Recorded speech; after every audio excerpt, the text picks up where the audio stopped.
Saudara, 3 perwira menengah Polri menerima sanksi pemecatan yang jadi buntut kasus pemerasan para penonton Jakarta Warehouse Project atau DWP. Sanksi pemecatan diputuskan melalui sidang etik. Tak terima dipecat dari institusi Polri, 2 polisi ajukan banding.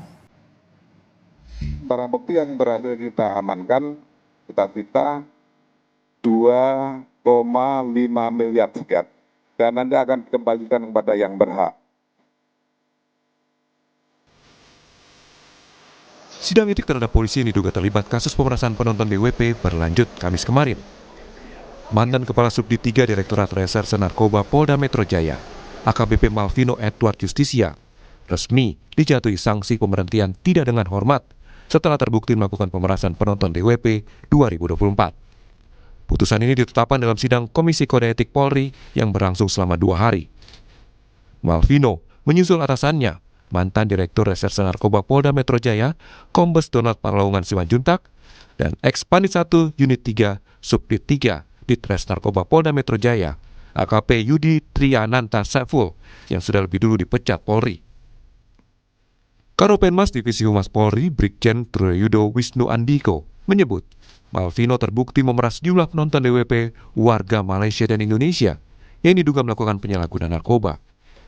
Meski demikian, AKBP Malvino menyatakan banding atas putusan ini. Adapun wujud perbuatan dalam sidang komisi, terduga pelanggar pada saat menjabat sebagai Kasubdit Ditres Narkoba Polda Metro Jaya telah mengamankan konser DWP 2024 terdiri dari warga negara asing maupun warga negara Indonesia yang diduga melakukan penyalahgunaan narkoba.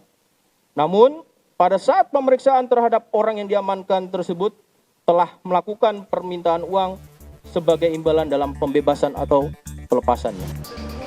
Anggota Kompolnas Khoirul Anam menegaskan polisi juga mendalami aliran dan penerima dana dalam kasus pemerasan warga negara Malaysia di konser DWP.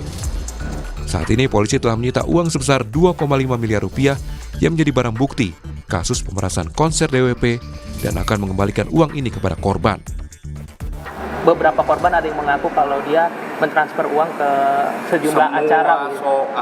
Soal dana kemarin ditelusurin bagaimana mendapatkannya, siapa yang menyimpan, bagaimana penyalurannya, dan saya kira itu sangat penting. Pak, itu ada keterlibatan pengacara nggak Pak? Karena nanti di sidang.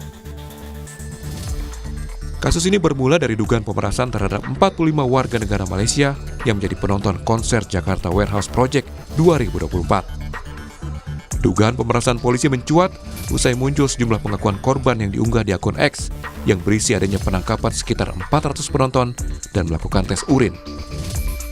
Selain memecat 3 perwira menengah, Polri juga telah memutasi 34 polisi imbas dari kasus pemerasan ini. Tim Liputan, Kompas TV.